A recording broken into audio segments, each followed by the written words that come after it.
Hey everybody, welcome to another episode of the Pet Food Puzzle Guy. My name is Glenn. Thanks for being with me.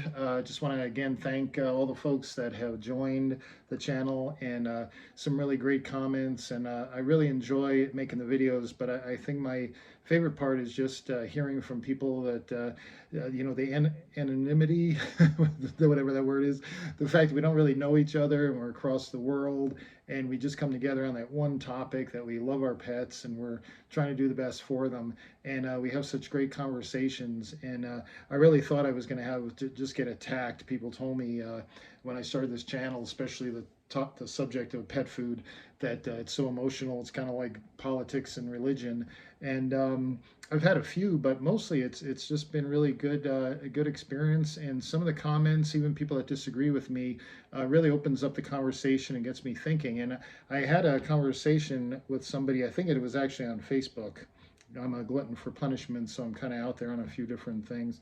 And anyway, this really was, what would you call it, an epiphany when this happens? But we were conversing back and forth, and I realized we were kind of agreeing on a lot of things, but we were still in disagreement. And I think what happens is when people that are into this, they're either formulation people that look at all the different parts of a diet, like me. I grew up, if you want to call it that, with veterinary nutrition and nutritionists formulating diets and all this nutrient stuff. But if you're just somebody that didn't grow up, when I say grow up, I mean grow up into this topic, and you just look at ingredients, I think that's the difference in the thinking here. So bear with me here if I don't explain this well, but I think it's a perspective.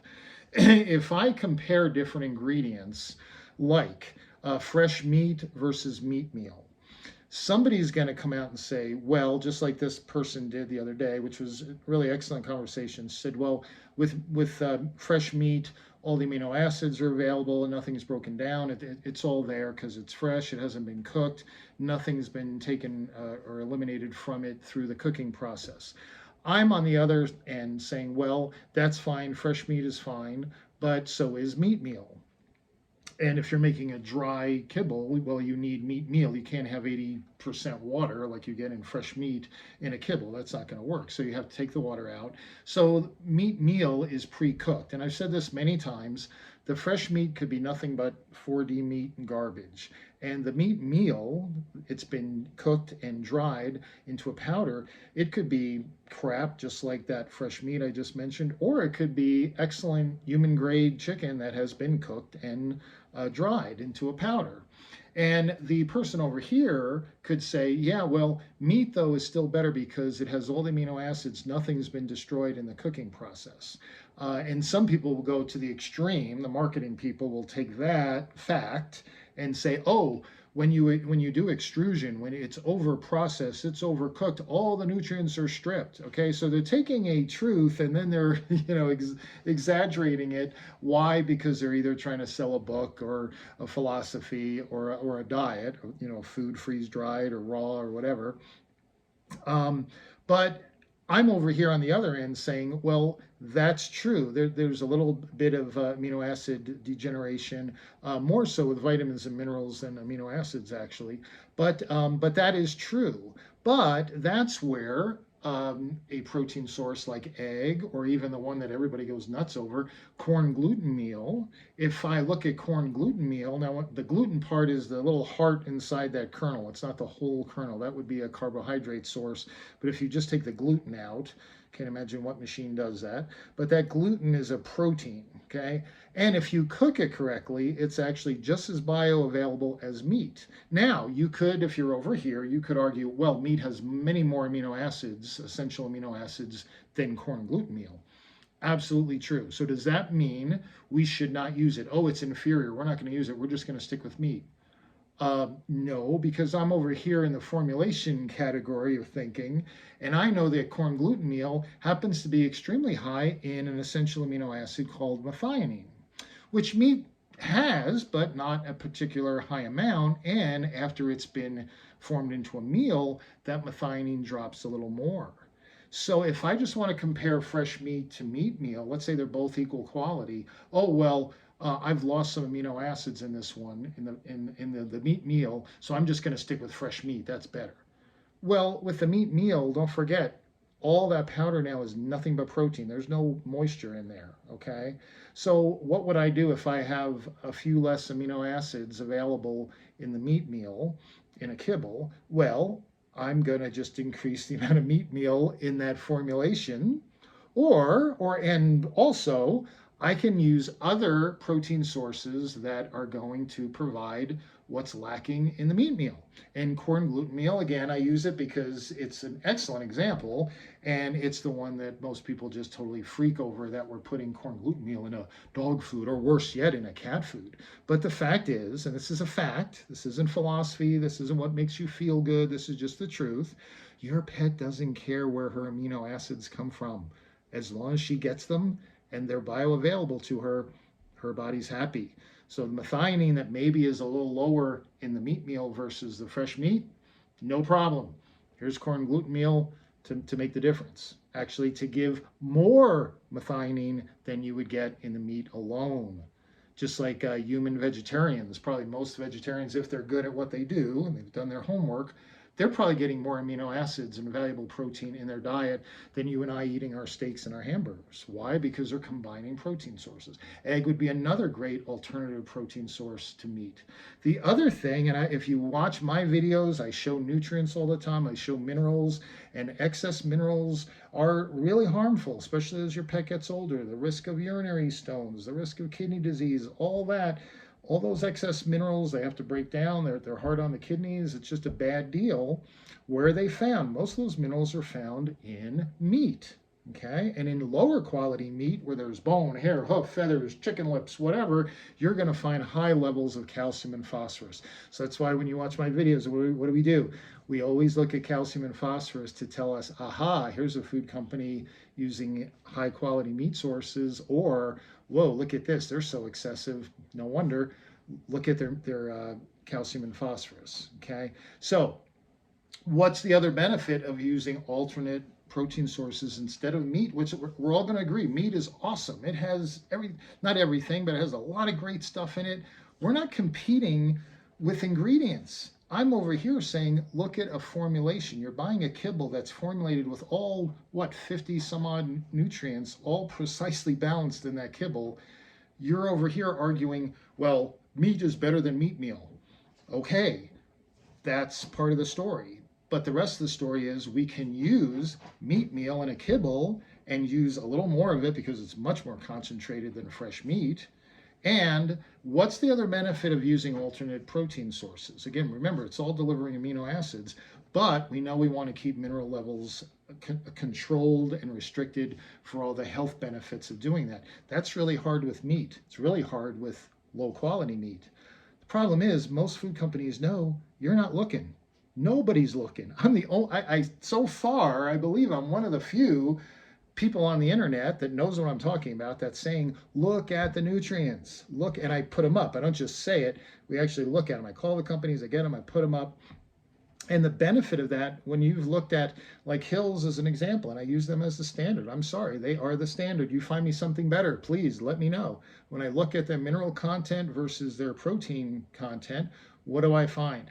Very controlled mineral levels. Why? Because they'll use the highest quality meat sources, but more than that, they're going to use other alternative protein sources in certain diets where they have to get that mineral level down. So again, I hope I'm addressing this right. Maybe we're both correct in what we're thinking, but I don't want to be over here comparing fresh meat to meat meal. I want to be over here saying, okay, is there a benefit to that meat meal being in the diet? Is there a benefit to corn gluten meal? Sure, corn gluten meal up against fresh meat, meat wins every time. But this isn't a contest, okay? This is trying to formulate a diet that has everything this animal needs in that tiny little kibble. Okay, we're not feeding them a variety of stuff. We're feeding them that kibble. Most of us just feed that. That's what we feed our dogs. So it better all be in there. Okay, so that's, I think, the difference between our thinking is I'm not over here comparing ingredients to which ones are best. I'm over here saying, what's the best formulation of taking all the different ingredients for the right reasons and putting them in the diet to come up with the best nutrient profile? Okay, so I really do believe there's a thinking difference there, and I hope it, please, those of you that have been responding to my videos, do you think this is it? I think this is really the dog food advisor, the dentist that started that. Same problem. He looks at ingredients, and that's all he looks at. All about dog food over in England, same way. They look at ingredients. And the problem is, what drives me nuts is they don't realize the pet food marketers, the people that care nothing about your pet's health, they don't know anything about nutrition because nutrition's nutrients. All they know is what ingredients sound good. What they probably have surveys like, does this ingredient appeal to you? Would you buy a food if it had that ingredient? Oh, the nutrient levels? Especially the mineral content. What do we care about that? Nobody's looking at that. Just that weird dude, the pet food puzzle guy on the internet. Nobody else. And he's got what? 400, thank you. It's up to 400, over 400 subscribers. So I'm thrilled. But come on, that's small potatoes compared to anybody that's on YouTube now. So that's the deal. So please let me know. I really do. We need to expand on this thinking, because I think, like with many of the regulars that we battle back and forth, especially with cats and stuff, that ingredient may be inferior to the other to another ingredient. Absolutely, okay. That's the science proves it. But that inferior ingredient may have a really good purpose in that diet. And I'll finish up with this. Here's a real good example. You walk into an air base or airport, and you go in a hangar, and all the parts of an airplane are laid out on the deck. And you walk over, and there's a propeller, and you pick it up, and you go, well, you throw it up in the air, it just hits the ground. That propeller doesn't do much to help an airplane, so I don't think that's pretty inferior. And here's a steering wheel over here, and well, that's not helping the thing fly. That's not flying an airplane. The steering wheel can't fly. And here's a bunch of wiring and stuff and a pedal. By itself, it's not doing anything. So I think those are pretty inferior. Let's not include them in the airplane. Okay. Now you know where I'm going with this. Now, if you brought an engineer in, and maybe a mechanic, whatever, and they took all those parts, they take that propeller and they'd attach it to an engine, and they take all these different parts, put them all together, and guess what? You'd have a working airplane. But if you're going to look at each part and say, well, the engine's pretty important, I think the engine is high quality, but the all the wires, I mean, they just get tangled and all. I don't see any purpose in those. Now they're inferior. We'll just stick with the engine. Of course, you're not going to do that. You need it all, and you need it working together. And it would take an engineer and a mechanic or a few to put that all together. If I walked in there and you said, here you go, here's all the parts, put them together, and you have a flying airplane, no one's going anywhere, right? Same is true with a board certified veterinary nutritionist and chemists, or a team of them, I should say, that work together to formulate these diets. And when they come up and say, oh, here's corn gluten meal, or here's soy, or here's whatever ingredient you want to think of, and you go, oh, wait a minute, that ingredient is not as good as this ingredient over here. Okay, but that doesn't matter, okay? It's just like the propeller or the steering wheel. Yeah, that's hardly as important as, say, the engine, okay? But without it, guess what? You don't have a complete airplane. Well, it's the same thing with a complete diet, especially, and this is what gets me so angry with prescription diet. There's so many videos out there by these, I don't know what I want to call them, but whatever. And even some veterinarians, which really gets me angry, that'll say, oh, those prescription diets, look at those ingredients. They're not even any better than what they have in their regular food. What, you want magical prescription ingredients like unicorn meat or what? No, it's still chicken, it's still corn, it's still whatever. What's the difference in that therapeutic diet? Look at the nutrient profile. Look at how we're controlling urine pH or phosphorus levels or fatty acids for a joint, whatever. But it's not an ingredient difference, it's a nutrient difference, and it drives me. I'm ready to start doing those, what do they call them, reaction videos, where you show the video and then you just show the truth. I am this close, because I'm just, I don't know why I go and watch those darn videos, but they pop up on my YouTube, of course. But anyway, I'm rambling here. I'm kind of tired. I just spent the day over at my daughter's house trying to landscape her front yard, and that's the problem when you retire. This is why this is good for me, because you retire and you think you have time for all these projects that you didn't have time for. Well, if you have grown kids, guess what happens?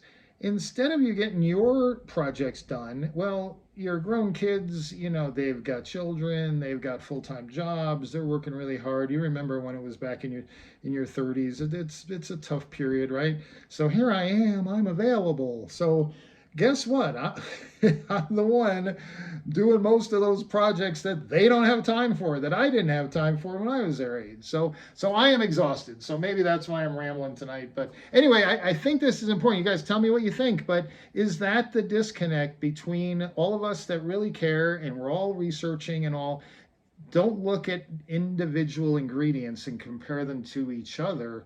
Look at a formula that says, well, we're using some of those, what you would call inferior ingredients, but they have a purpose because the finished product is what we're really after. So I think I'm onto something here. I think there's a perspective, or what would that be, a paradigm difference, whatever. But let's stop looking at individual ingredients, because that's what the pet food marketers want you to do, and start looking at the total nutrient profile of that diet, because that's what's going to affect your pet's health, not that silly ingredient game that the marketers play. All right. Thanks for listening. And again, thanks for all the comments. I'm really enjoying this. Take care.